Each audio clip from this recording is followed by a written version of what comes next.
That video can save you from having to repeat the same thing over and over again. If you're not a broker, don't act like it, right? Real estate agents, whether you realize it or not, we build communities. You're not the first person that's been in real estate for 20-something years who is now going through a lull. Welcome to Signature Buzz, your fast-paced weekly real estate sales meeting. All right, folks, welcome to the Signature Buzz. I'm your co-host, Chris Bishop, and my other co-host is not here. He's up in Reno having a blast at the Nevada Realtors Board meeting. But that leaves me here to have the honor of introducing a very good friend. Well, I think a very good friend, someone I've known for a very long time, and who is a star, by all means, in the real estate industry. I'd like to introduce Vandana Bhalla.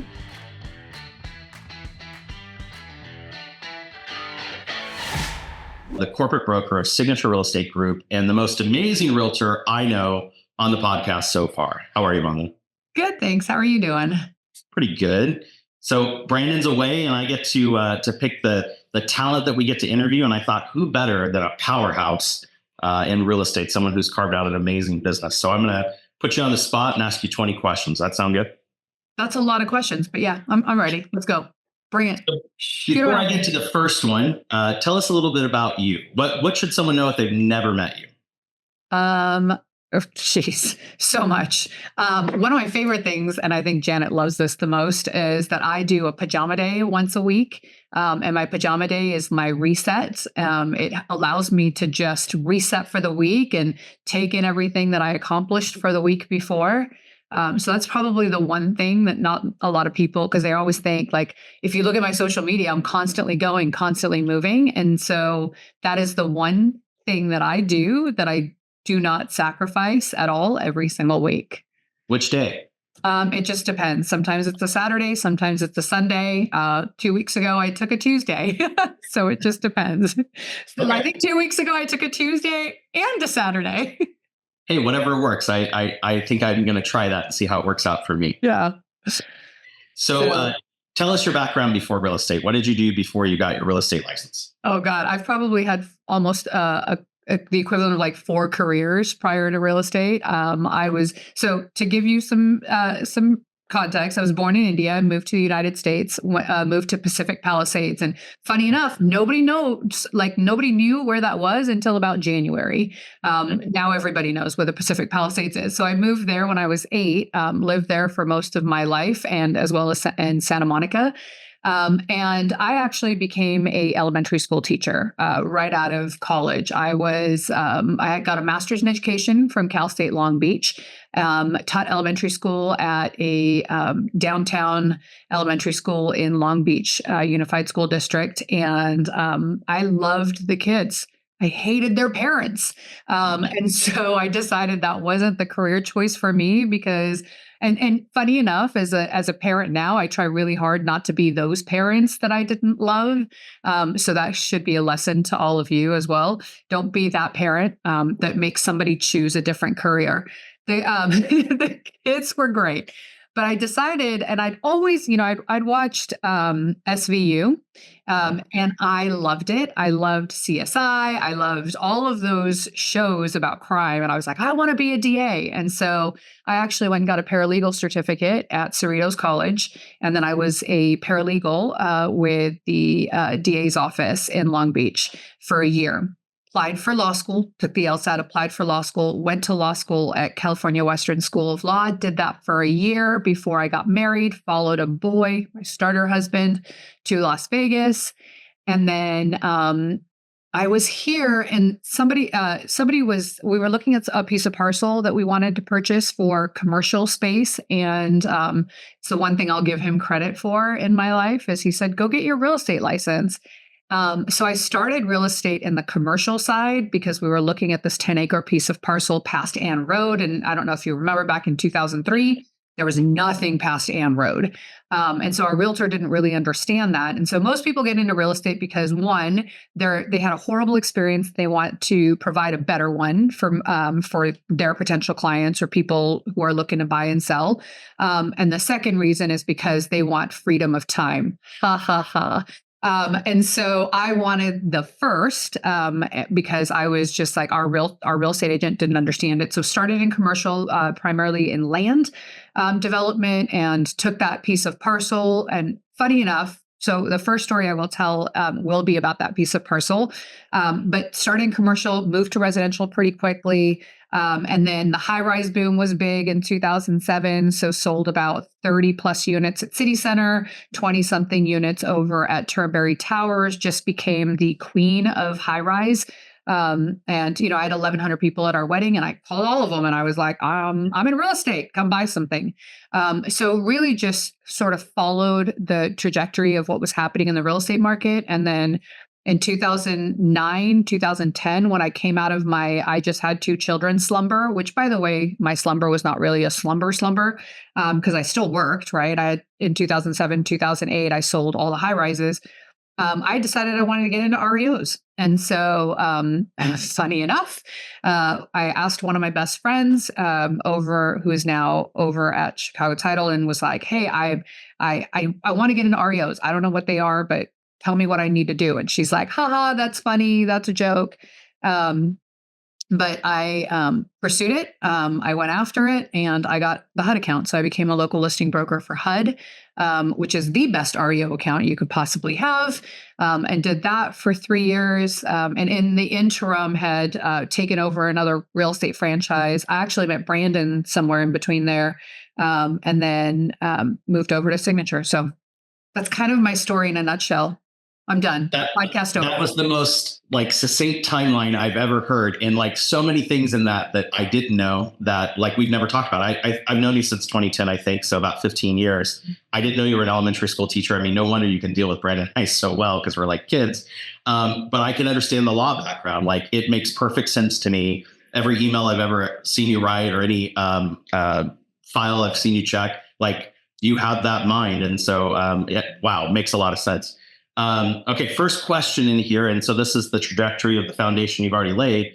What made you get into leadership and into broker management? I mean, you not only in 2010, you took a active role in the Association of Realtors, but you also have been a broker for a number of years. What made you want to do that? So I'll start with the broker aspect first. I was actually at Liberty Realty in 2007, 2008. And I did that because the brokerage that I was at prior to, I didn't love the broker. And I said, "Hey, who do you hate the most in the industry?" And he was like, "Liberty Realty." I'm like, "Great." So I went over there. And then I don't know if you remember, but during the recession, 2008, 2009, Liberty Realty went under.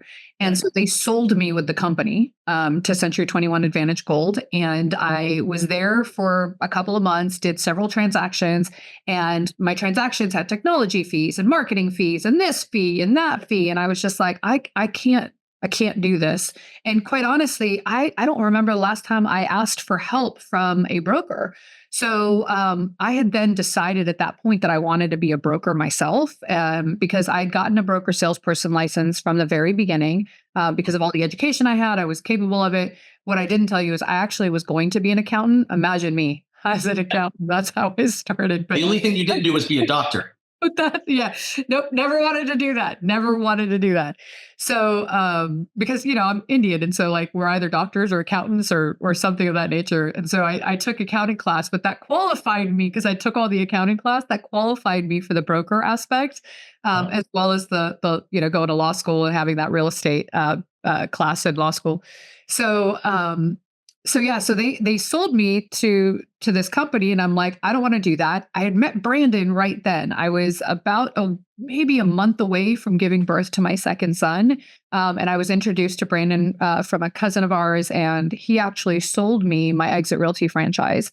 And I did that for several years. And then of course, when I got the HUD account, then the next year, I went ahead and merged with another real estate Exit Realty franchise, and became one big powerhouse, and did two real franchises at the same time. Yeah. And then when Brandon started Signature, I was like, "Dude, do you not want me to come over or what?" Right? He was like, "I have a non-compete. I can't actually ask you to come over, but if you're interested, you're asking me." So it was one of those things. I was like, "I have to work out. You can come and work out with me or watch me." And so he was like, "Cool, I'll come watch you." So I'm working out on the I don't even remember I think it was a rowing machine. As I'm working out, he's having a conversation with me about Signature, and I'm like, "Cool, I'll come, but I want to be the corporate broker." And he was like, "Okay." And that's really how all of that happened. And slowly but surely, we've created this monster of a company that is taken over the city in lots Wow. of so. Another awesome follow up that I didn't know, and that's even funnier. He said he can come work out with me or watch me, and he says, "Okay, I'll watch." That's my problem. Anyway, so I should get on that rowing machine myself. One of the things I know about you is you have a wonderful real estate team that you've built over the years, full of amazing people that do a high level of business. And so my question for you is, what do you look for when you look for team members? What qualities do you look for in those team members, and why did you build a team? So when I actually love being a broker. I love having the answers. I love people being able to come to me and ask me questions, and then the solution, like actually like figuring it out. All right, so what is it? Who do you represent? What is it that we're trying to accomplish? Okay, I understand it. Quite honestly, being a broker was one of those things that I did because I sat on grievance committee, I sat on professional standards, I chaired professional standards, and I just saw all the cases that came through, and I'm like, I want this company to be better. I want the people that come out of it to be better, to really understand code of ethics. And so I always, even in my interviews, I always tell people when I'm interviewing other agents for recruiting them to the team or to the company, I'm like, you've got 3 ways you can disqualify yourself from being here. One is if you break the code of ethics or NRS or NAC. Like that is, you do that, I'm going to sign your paperwork right then and there. Like we're done. You're out. I'm not even asking for anybody else's permission. I have the authority. I'm signing you out because we don't need you here. And so that was a big deal for me. So really making sure that the agents understand how to do real estate and do it right, do it ethically, do it based off of what's happening in the law, the changes that are occurring. And so that was one of the reasons I really wanted to be a broker and a team leader. What I look for in people who are wanting to be a part of the team. I was listening to a podcast this morning, and I don't know if you've ever heard James Clear, who is the author of Atomic Habits. And one of the things he says is that, when you're building a habit, you need to surround yourself with people that make that habit seem normal. Like it's the thing that happens, right? Everybody is doing it.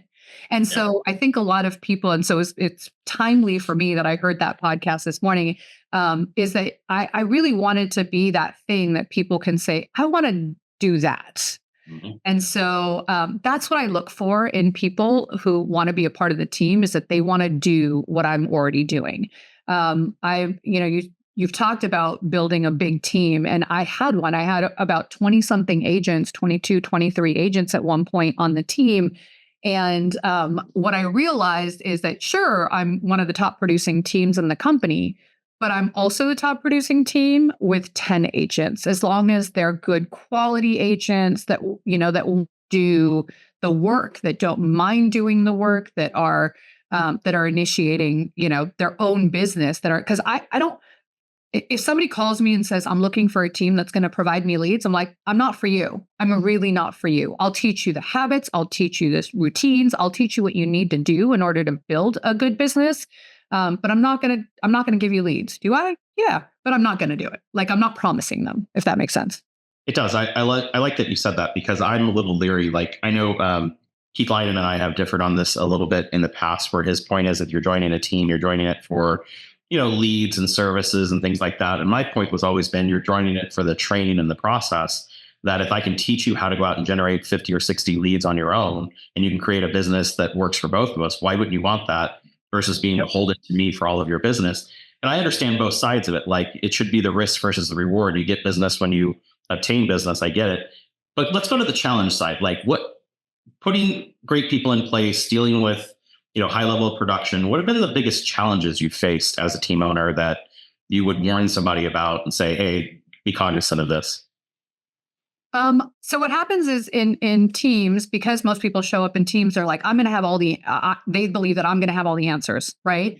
Something that I think is good for all of us as team leaders, or even the brokers within the company, is that sometimes we don't have all the answers. Sometimes we have to collaborate with one another. And so that's kind of one of the challenges that I face sometimes, because I want to have all the answers.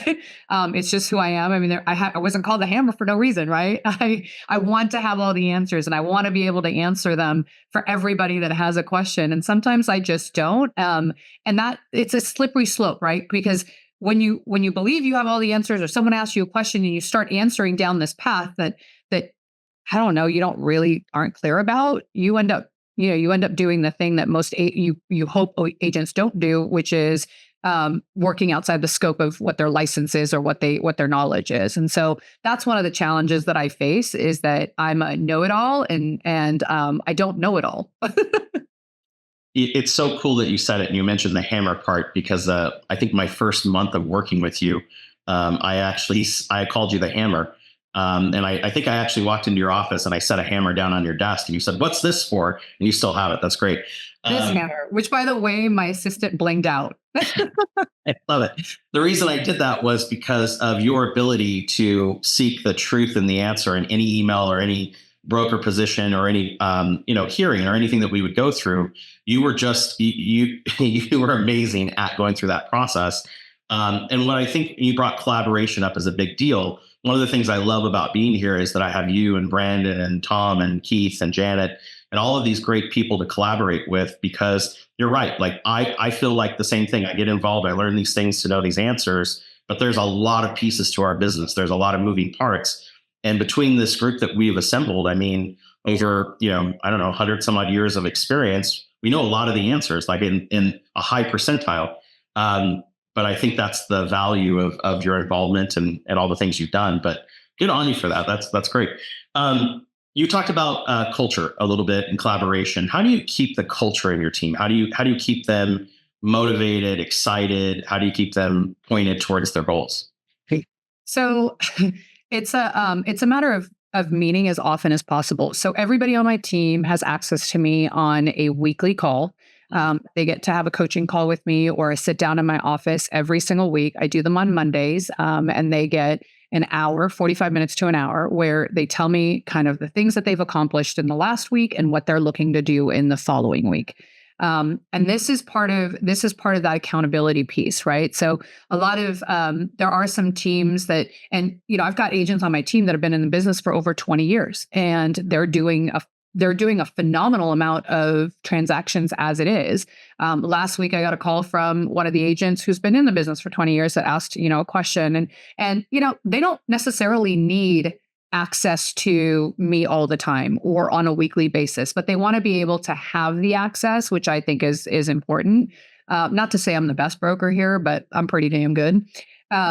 So that is one thing, is just making sure that they know that I'm available, that I will answer their phone, that I will. And I've had agents that have told me in the past, even like I could count on you at 10 p.m. if I called you to answer a question for me. Now, I have also, over the 20 plus years that I've been in the business, I think it's now 22 years that I've been in the business, that I have established a time, a schedule where I'm like, I'm not necessarily available after 10 p.m. Right. And if I am, I'll answer you. If I'm not, you'll hear from me. I'm that friend. I think I saw a meme about it. I'm that friend that if you text me, or that broker, if you text me at 10 p.m., I'll answer you at 4 a.m.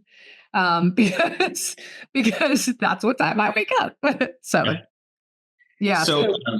So talk to me a little bit more about the connection point between facilitating that schedule for your team and still operating your business as well. I mean, because you do a high level of business personally, which I think is what people signed up to learn and to emulate in their own, is your level of business. So how do you make them both balance? Time. I live by my calendar. So I have the same 24 hours that you do. I had a friend of mine that posted. Yours seems more fun, though. I'm going to be honest. I do. I have a lot of fun. But my calendar, if you looked at it, it's a Google Calendar. It's free. It's easy to use, but it is color coordinated. I can look at my calendar on a weekly basis and say, okay, there's too much yellow or too much purple or too much red or too much. There's never enough red. Red is the stuff that's non-negotiable for me. That's time with my kids. That's time with my friends, my family, the people that I want to spend, that I want to go hang out with. those, like I can look at my calendar on a weekly basis and say, too much of that this week. I've got to change that up. Right. So volunteer activities, for instance, if I'm doing too much of that and not working on my business, then the following week I will make that adjustment. And I usually do that on Sundays, Saturdays or Sundays. I'll sit down and I'll look at my calendar and say, here's what I accomplished last week. Here's what I need to do to make up for next week. And quite honestly, Chris, I think we forget sometimes how 5 minutes can really make all the difference in the world. If I was going to do something and I wanted to accomplish something over the next week, for instance, I'm taking all of my CE classes right now and I'm putting them online. Mm-hmm. And in order to do that, which by the way is a aggressive process, of course I'm using AI, of course I'm using the help of some of the new things that are coming about in our industry. But more than anything, I sat down and I said, what is it going to take for me to go get these 6 courses that I want to put online by June of this year? Well, it's going to take about 5 minutes of my time every single day. And so I think we underestimate the power of a good 5 or even 7 minutes. If you can just fully focus on something for that much time every single day, now you've got 25 to 35 minutes that you wouldn't have worked on this one particular project for, forever, but you've done that within a week. And over time, that starts adding up. And I think, again, going back to, and I love Atomic Habits, so I guess I'm going to just reference back to that. And if nobody's read that book, please do. Atomic Habits is absolutely phenomenal. And while I'm on book recommendations, Winning by Tim Grover and Relentless by Tim Grover. Phenomenal books. Those are the 3 that are on my list every single year to listen to over and over again. Sorry. No, it's okay. So that was Winning and Atomic Habits. And what was the third one? While you're taking a drink of water? Relentless. Relentless. Okay. Those are my 3 favorite. And of course, if you've never read Miracle Morning, that's also a really great one. So time, like I noticed this in you coach agents as well across the country, and I'm sure as a coach you talk about time management. And it seems to me that most high producers started out with a struggle. They figured out a way in the middle how to work with it and get it going, and they still struggle with it because as they get busier and busier and busier, they have to figure out how to find more of it or leverage more of their time. How have you leveraged your time? Like, I mean, besides your focus, what else do you do for that? I hired an assistant. There was a big aha moment that I had back in June of 21. I was on a hill with a sandbag that I couldn't carry, and someone carried it for me. And I was absolutely beside myself because I was like, I don't need someone to carry my sandbag. I can do this myself. And there's a whole story behind it, which if somebody's interested, they're more than welcome to reach out to me about it. But I had this moment, this epiphany and it was this woman that said to me, she's like, listen, you are good at some things. And there is something right now that you just your body physically is not allowing you to do. And so let me take this for you. Let me do this for you. And it was in that moment that I was like, this is the lesson I need to learn. Like, this was the lesson that I needed. I don't have to do it all. I don't have to do it by myself. I could go get help. And now I have been the best delegator you can possibly imagine. If I can delegate it, I'm delegating it. I went and got an assistant. Then I went and got a virtual assistant. Then I went and got a third assistant. I'm like, what can I not do?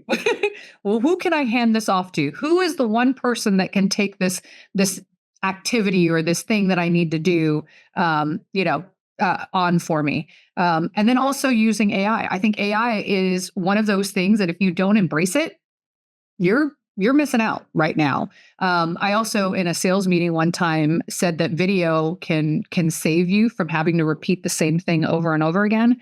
So anytime a client literally asks me a question, I create a video about it. I stick it on YouTube. And then if I get that question again, I share the YouTube. I'm not having to repeat myself. They understand it. I've done the same thing for transactional touch points. So you're saying the same thing over and over again as you're dealing with any client in a transaction. And so I've put all of those in video and I've provided it to them because when you sit down with them, you give them like 45 minutes to an hour stuff, right? You don't have to do that all the time. I've put it in one place that they can refer to, reference back to. If they have questions, they've got a place for it. I mean, of course, I'm available as well, but at least I've now taken some of that time back. So it's such an important point because I noticed the most growth myself by watching producers just like you. And I think it was you in that office that we were in, where help and support make a huge difference. And when you're able to leverage yourself, like it's amazing how much of your life you get back and how much of your time you get back. And your business still can expand. And I saw your business expand with help and support.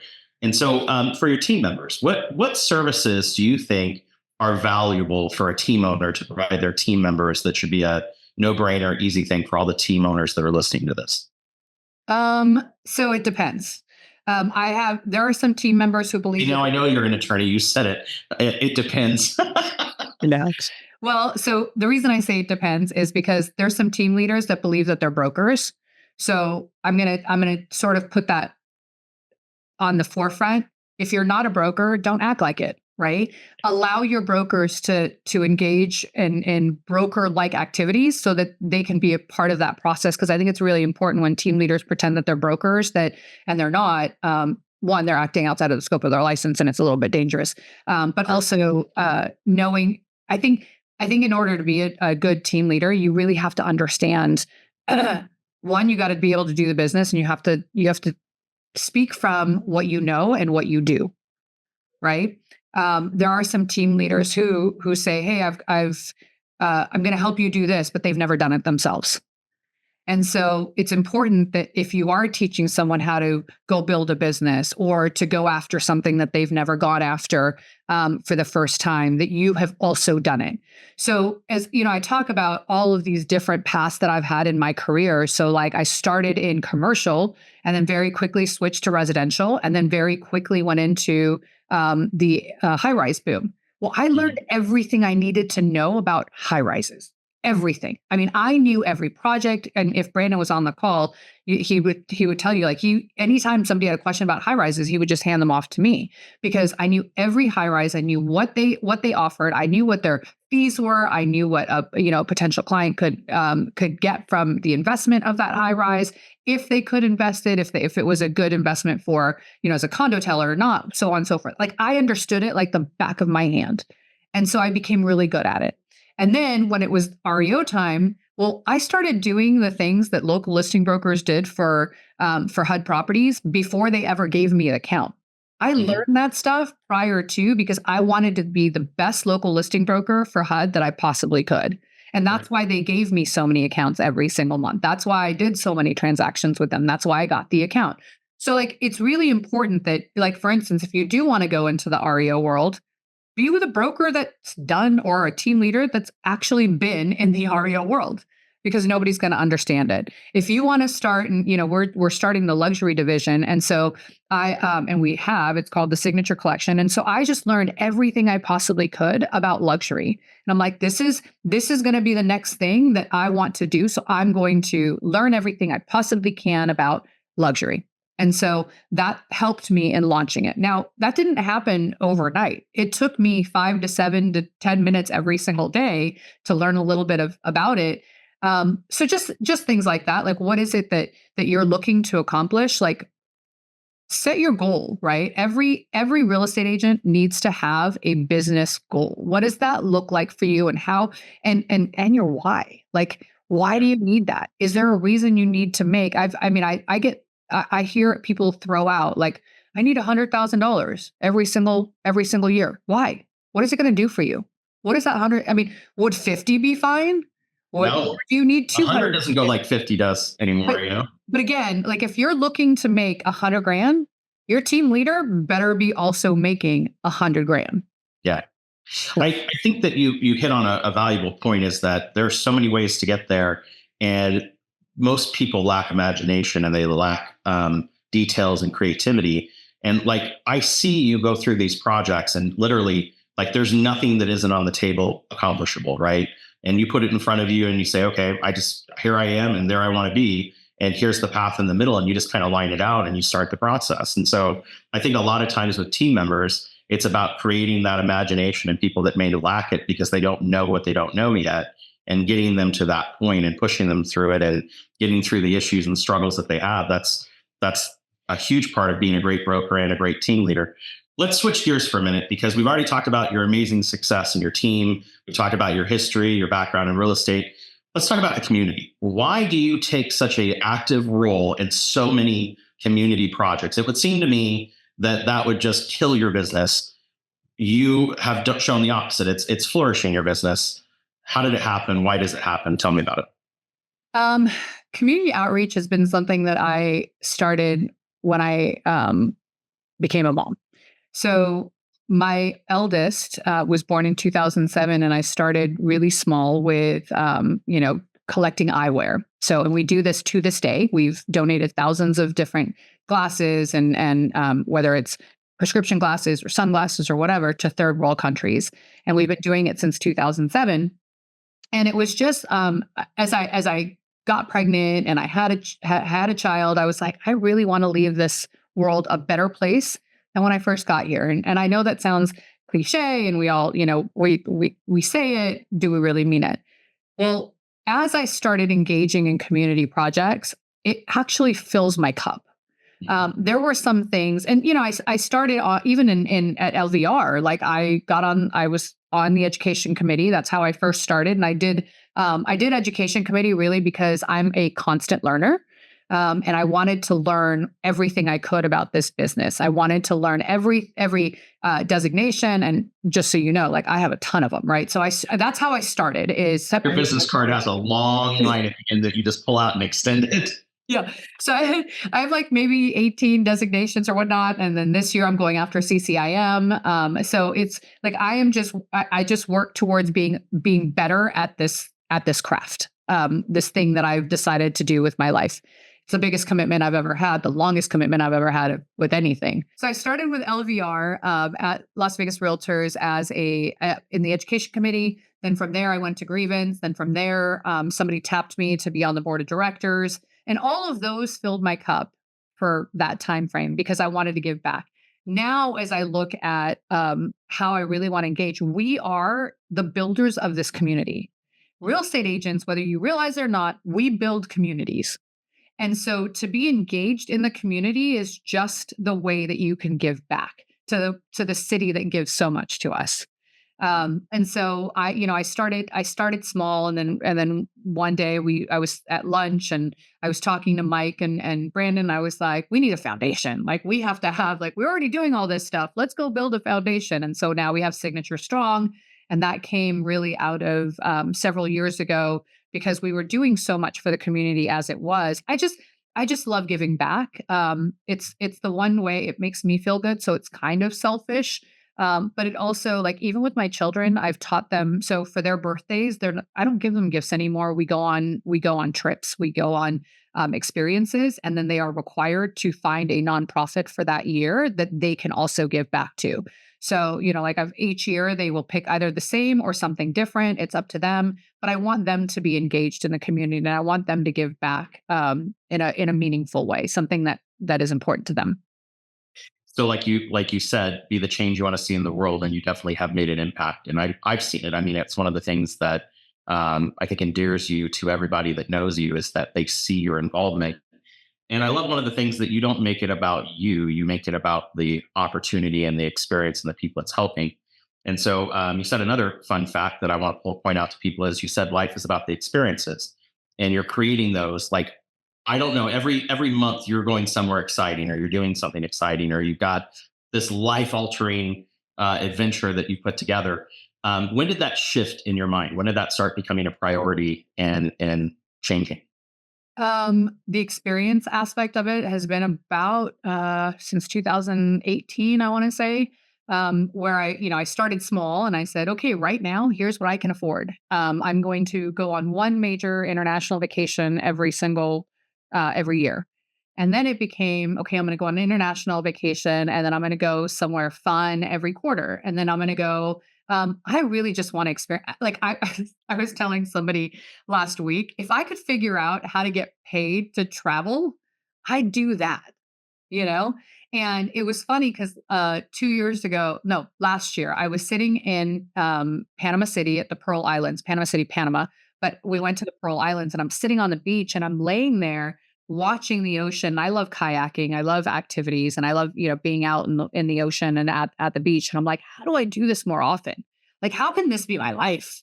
And that's when it came to me that, I really need to start putting all of my CE classes and my trainings online. And so that came out of last year's thing. And so I just, again, put a plan in motion. I pulled out my journal, which I have with me just about everywhere. And I started taking notes. I'm like, what's the thing that I need to do to make this my reality? Because experiences are where it's at, meeting people across the world. I mean, I keep telling my kids, I'm like, as soon as you're out of the house and you're in college, I'm going to go move to Italy. And I think I'm going to just go live there. And they're like, why? You've never been. And I'm like, I don't know. Just seems cool. Like, why not? I want to experience the world. I feel like we spend so much time here in the office working nonstop, but we don't enjoy it. Like, what are we working for? So, one of the things I've noticed about you and these experiences, because I've been working with you since 2019 here at Signature, and I worked around you before then, is that you've been able to use these experiences to meet people that have impacted your life and your business. And now you get business from all of it. Like I know you do because I see it. These people you meet internationally turn into this contact that you get here and these other things that happen. How do you keep that all correlated together? How did you connect all of those dots to make that happen? So I don't ask for the business. It's not my, and it's funny because over time, it just happens. And I'll give you a perfect example. When I got the HUD account, I didn't get it because I asked for it. I got it because I was sitting at the bar with someone having a conversation, like any good story. We were drinking and we were talking about life. We were talking about our families. We were talking about the kids. We were talking about our husbands and wives. We were talking about, like, we were just talking. We were just having a conversation. And that's one thing about me, you'll notice is whenever I go out, I will talk to everybody in the room.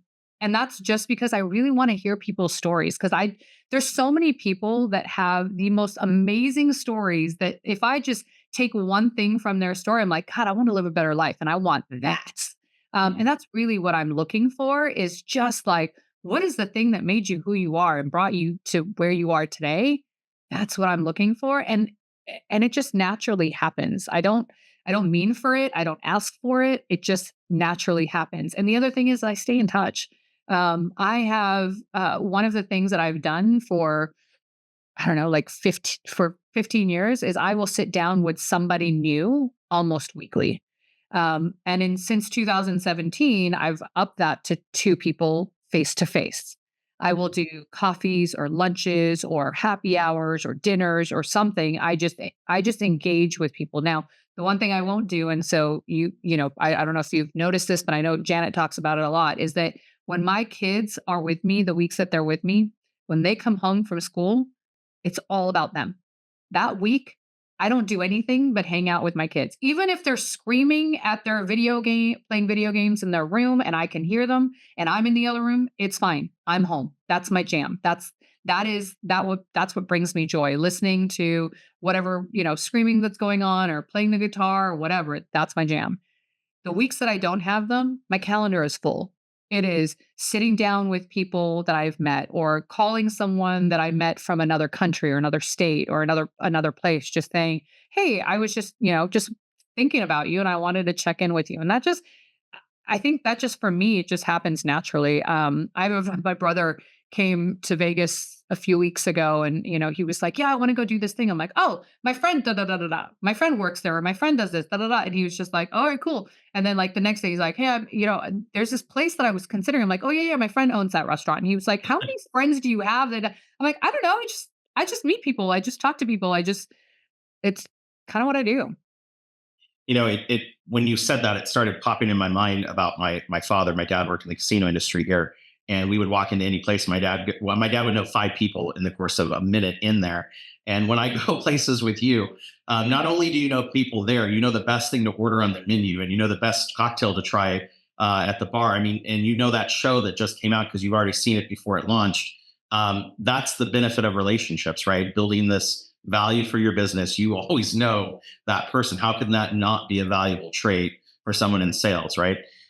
Let's talk about the future. Let's talk about the marketplace we're in, the where things are going. What advice do you have as a powerhouse in the real estate industry, as a broker, as a team owner, as a mom? What advice do you have for a brand new agent that is just starting out? What should they be focused on? Am I allowed to cuss? Yeah, I guess a little. So that's really, I mean, that's as far as I'll go, but you have to know your stuff. This is your industry. If you're in real estate, this is your industry. You need to know everything that's happening as often as possible. You should be learning. You should be watching podcasts. You should be really looking at what's happening in our marketplace. How much weeks of inventory did we have a month ago versus today? You need to understand what is happening. If there's law changes that are occurring, you need to understand what law changes are coming down and how it's going to affect you, how it's going to affect your clients. If you don't know these things, you are doing a disservice to your industry. You're doing a disservice to yourself. You're doing a disservice to your clients. If you don't know your shit, you are doing a disservice to everybody you come in contact with. So it's really important as our industry changes, our marketplace. I mean, there's people that I come across and I teach classes all the time. They're like, wait, we have to put our license number on our advertising? Dude, that changed like in 2019. Like it's 6 years ago. Yeah. People know what are you doing in my industry? Get out. Right? Yeah. No. And every self-help book or every growth potential seminar I've been to has talked about the same thing: is that billionaires and entrepreneurs have made their fortunes through information and through knowledge and through learning. Like when I heard the stat that Warren Buffett reads for 3 hours, every single day, every morning before he does anything with his job or his employees or anything like that. I mean, the processing of information has got to be a key for making that happen. What about the advice for someone who's been in the business for a while, maybe struggling a little bit? They're just kind of floating along, wondering, is this right for me? I think every one of us at some point has been in some slump in real estate. What advice do you have for them? It's a cycle. I mean, we go through it all the time. Look at what you did over the last 6 months and see how you can level that up even by one more thing. And so I read a lot. I read tons of books right now. I just finished Let Them Theory, by the way. If you haven't read that, it's great. This is the new one that I'm reading. Like, go learn a new skill. Go learn something. And that one was the AI driven leader. Is that what I just saw? Yeah. So the AI driven leader by Jeff Woods. So this is the new book that I'm reading. I just heard him on a podcast or a panel that I was a part of. It was an AI summit, but because I'm really into AI and I'm really trying to understand, it's changes. Like I learned something last week, it's changed this week, but I kind of want to understand how that's going to change our industry. Go learn one more thing that could help you, that could help change your business, and then go apply it, even if it's just the 5 minutes a day. I've had people that have come to me recently and be like, God, you've lost so much weight. Well, I have. I've lost almost 90 pounds. And since 2021. And I did that because I started with, let me just go to the gym. Let me just go for 5 minutes. Let me buy a treadmill and put it in my house. And that way I have to look at it. And then I'm going to go put the shoes down. So like anytime even sitting down, and this was also something that I heard in the podcast this morning, is that most people don't lack motivation. Right. So if you're like, I'm not motivated to go get more business, the reality is you don't lack motivation. You actually lack clarity. You don't know what it is that you want to accomplish. You don't know why that's important. And you don't know what it's going to take to go accomplish that thing. So if you want to go make $50,000 or you want to go make $100,000, what is it going to take for you to go do that? When I decided that I was going to go put all of my classes, my CE classes online, it didn't happen overnight. I had to figure out who was going to help me. I had to figure out what system I was going to use. I had to go interview a couple of people. I had to ask people who were already doing it. There is a formula for everything. You're not the first person that's been in real estate for 20 something years who is now going through a lull. There's a formula for that. It's happened with someone else over time. So go sit down with somebody, go mastermind with somebody, go listen to a podcast, go figure out what it is it's gonna take to go accomplish that thing that you want to do, and then just go after it. Yeah. I mean, wow, that's powerful, because it's the truth that it's not that hard. Like if you had to make $1 million, there's someone out there with a property that would pay you that to sell it, right? But it's just the clarity. I love that you said it. It's the vision and the creativity to get there and make it happen. What about the high producer? What about the high producer like you are? You are always going to a next level, and they feel like, man, I'm doing this. I'm feeling great. I've got everything I want. Why should they push further? That's, it's funny because I sometimes look at where I'm at, and I mean, I make good money. I have a great life. My kids are doing well and they're healthy. I'm healthy mostly. Right. I feel for the first time in my life, I feel like I'm in great shape and whatnot. I'm like, why do I want to go get more? Like, what's the purpose of that? And for a long time, it was I want to build a legacy, and I want to and I want to build a legacy that is, that's going to far surpass me. And my one of my best friends said to me, she's like, I love that you push, and I think it's great, and I'm super excited because I know I can wake up in the morning and do absolutely nothing because you're going to work harder for both of us. And so I don't have to go do that one extra thing because you're going to do it for us, for both of us, right? She goes, I want you to remember that your legacy starts with who you are and your children and what you're teaching them and the things that they're going to learn from being a part of your life. And I'm about to cry, and I know it's been a weird thing I've been doing lately. But like, so do you and so I had to have like a real reality check for myself is how much more do I want to push? I mean, I'm really considering, and don't get scared, I'm not leaving yet, but I'm really considering moving to Italy in a couple of years. Like I want that to be where, where or wherever it may be, whether it's Italy or whatever. I think it's just sort of a placeholder for, I want to go just live a life and go have fun and just enjoy whatever's left of it. Yeah.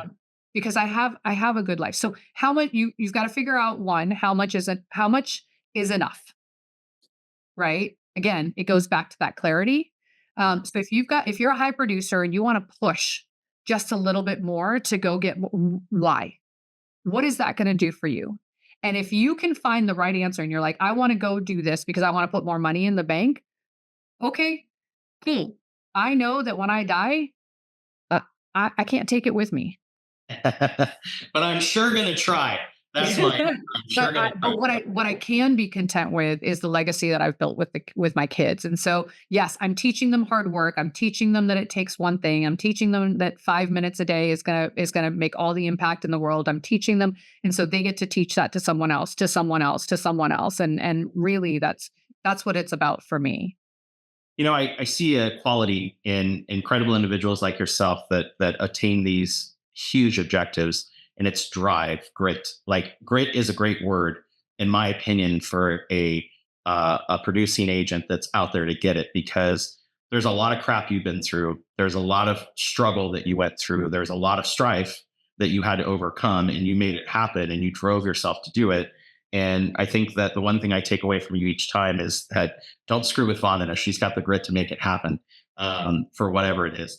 Hey, so I want to thank you for the last 50 minutes of information. Like every time I talk with you, I get something valuable out of it. Any final thoughts you'd like to share with our audience that's listening? Yeah, I will say that the one thing you can do to push yourself to the next level is live in gratitude. Um, and I do every single day, and I've been doing it for over 1,500 days. Is sitting in gratitude. All the things that I'm grateful for, all the things that I've accomplished, all the things that I want to accomplish, but just being able to like live in that gratitude for some reason, it just resets my mind every single day. When I wake up in the morning before my feet hit the ground, if I live in gratitude and then I talk about the things that I want to accomplish or the things that are, who I am and who I want to be, that just helps me push on a daily basis to make sure that I'm good to go. So mindset's really big for me. Time management is really big for me. Those are the two things that I focus on every single day. And then, lucky touch wood, I am grateful for the business that just seems to come. Well, I can definitely say I am grateful for the friendships I've made here and grateful for you. And thank you. And to our audience, as Brandon always says, we're always here reaffirming your success. Make it a great one.